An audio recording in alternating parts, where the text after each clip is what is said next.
Salut à tous, c'est Camaro. Déjà, je voulais vous remercier d'avoir été aussi nombreux à liker et commenter ma première vidéo. Alors, il y a eu des retours très positifs, parfois quelques petits retours négatifs. Voilà, on m'a reproché un peu le manque de rythme ou le problème de cadrage de ma première vidéo. Mais sachez que je prends vraiment en considération toutes vos remarques. Alors, pour cette petite vidéo-là, j'ai voulu me faire un petit plaisir personnel. Alors, j'ai demandé à mes amis sur les réseaux sociaux de me donner 2 titres de films.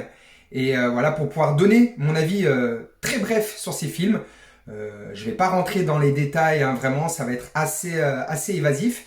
Mais voilà, je vais essayer de faire un maximum de films et peut-être aussi vous donner l'envie de les regarder. Et voilà, on commence tout de suite avec le premier film, Malveillance. Malveillance, qui est un thriller espagnol que j'ai découvert il n'y a pas longtemps, qui est vraiment une énorme claque. Ça raconte en fait en gros l'histoire de César, un gardien d'immeuble assez discret qui va s'immiscer dans la vie d'une habitante de l'immeuble. Il a une sorte d'obsession pour elle et peu à peu, il va commencer un peu à s'acharner sur elle. C'est vraiment un thriller assez angoissant que je vous conseille. Il est vraiment excellent. Ensuite, en deuxième choix, Rec. Alors Rec, c'est un film d'horreur, encore une fois espagnol, réalisé en found footage. Alors, désolé pour l'accent, found footage. Alors encore une fois, c'est vraiment un film d'horreur espagnol que j'ai beaucoup aimé. Je suis pas spécialement fan du genre found footage, mais je dois avouer que là, ils ont vraiment fait un film assez angoissant. En gros, c'est l'histoire d'une journaliste et de son caméraman qui se retrouvent coincés dans un immeuble après qu'il y ait une sorte de maladie, enfin de pandémie qui s'est mise dans cet immeuble.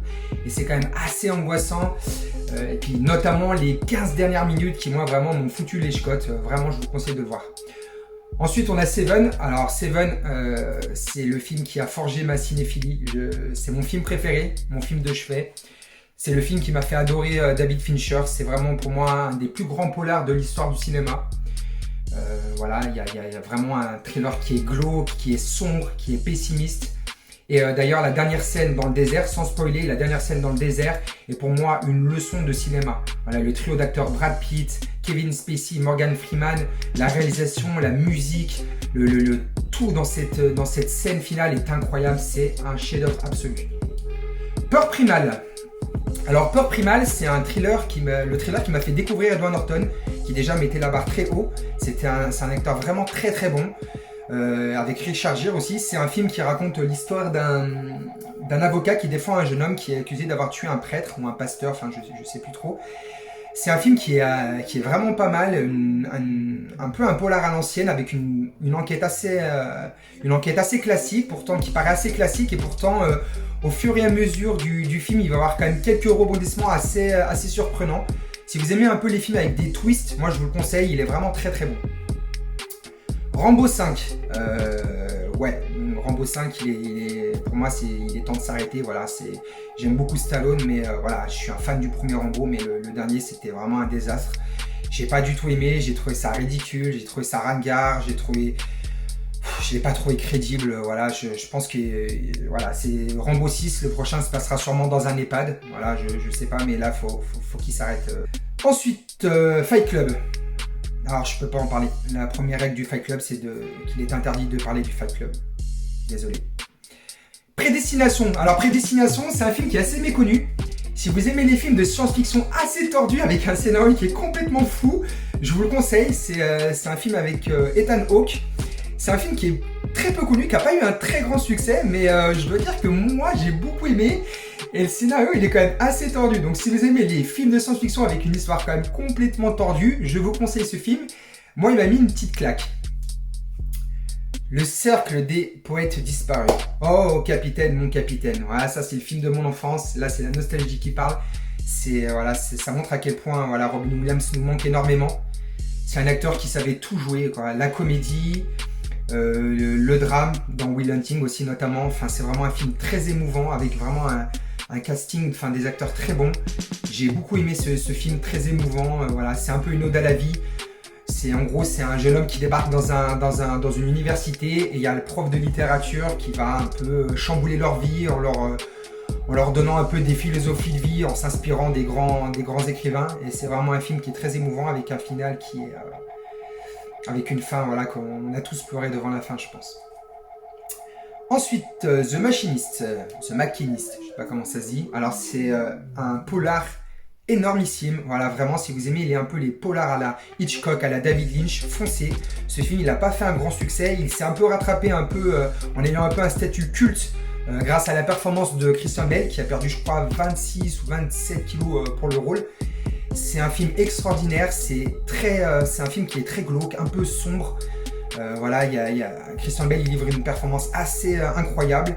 Il est complètement métamorphosé, on le reconnaît pas. Voilà, c'est un polar vraiment que je vous conseille. C'est pas très gai, hein, mais c'est vraiment une énorme claque. Un film qui mériterait d'être beaucoup plus connu. Ensuite, nous avons The Dark Knight de Christopher Nolan. Alors, The Dark Knight, voilà, c'est tout simplement mon film de super-héros préféré. Voilà, c'est le film que j'ai préféré. Je suis fan de ce film. Pour moi, c'est même pas un film de super-héros, hein, même si certains vont me crier au scandale. Pour moi, c'est carrément un thriller. C'est vraiment... Il y a beaucoup de rebondissements. Et puis, il y a un méchant surtout très charismatique, le regretté Heath Ledger, qui joue le rôle du Joker, qui est pour moi mon Joker préféré. Voilà. Même si Joaquin Phoenix était très bon, et Jack Nicholson aussi.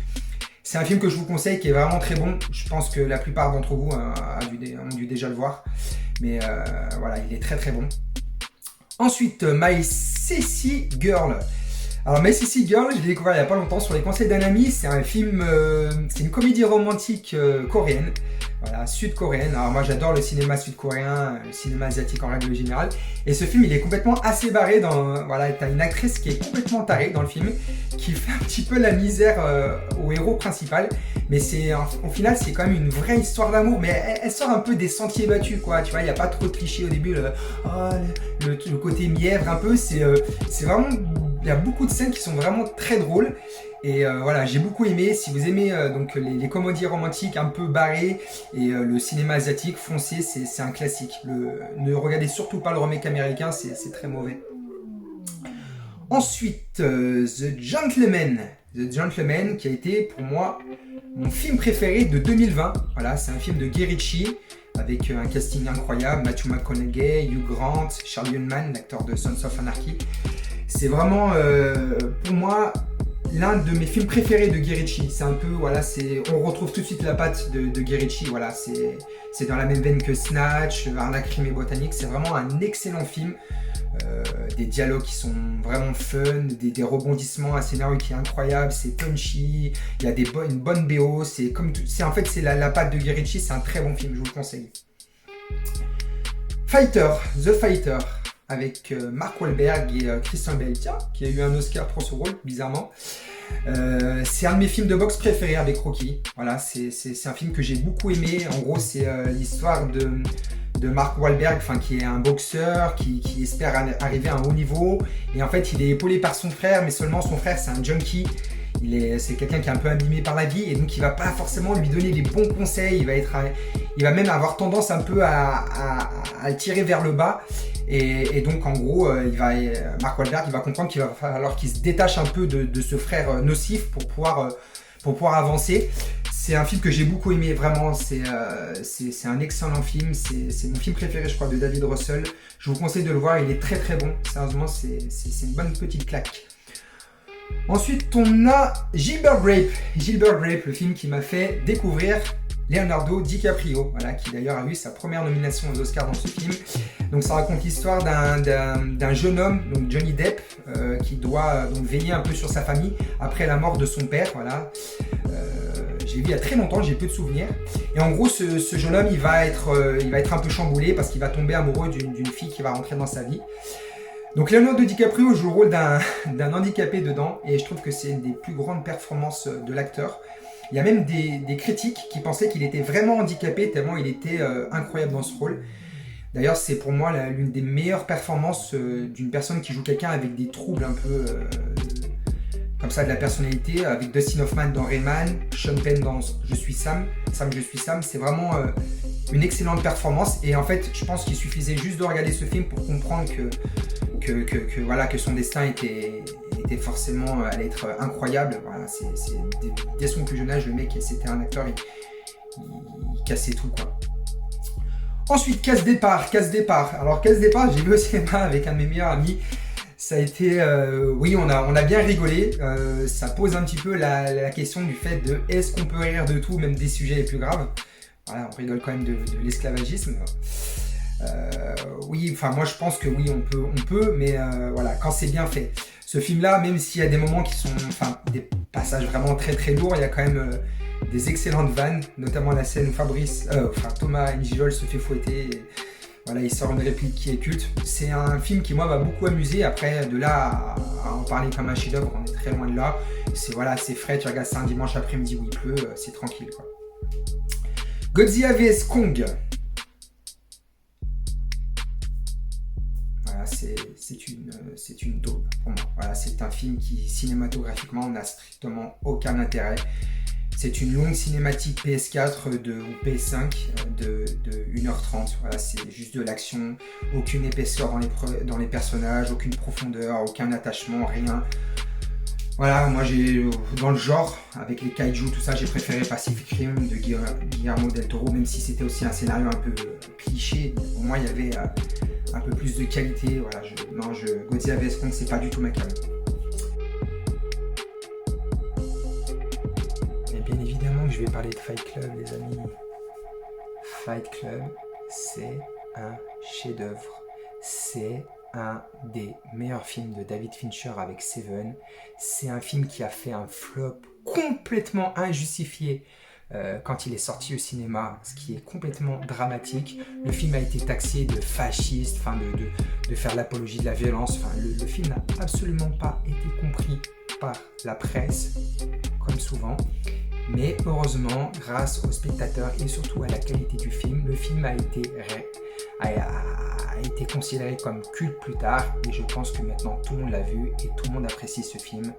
C'est tout simplement un film incroyable. Voilà, c'est la bande son, les acteurs Edward Norton, Brad Pitt, le scénario, tout, que des scènes cultes, des répliques cultes. Hélène Bonham Carter aussi, l'actrice qui est très bonne, la femme de Burton qui est très très bonne dans son rôle. C'est un film incroyable. Si vous ne l'avez pas vu, bien évidemment, foncez.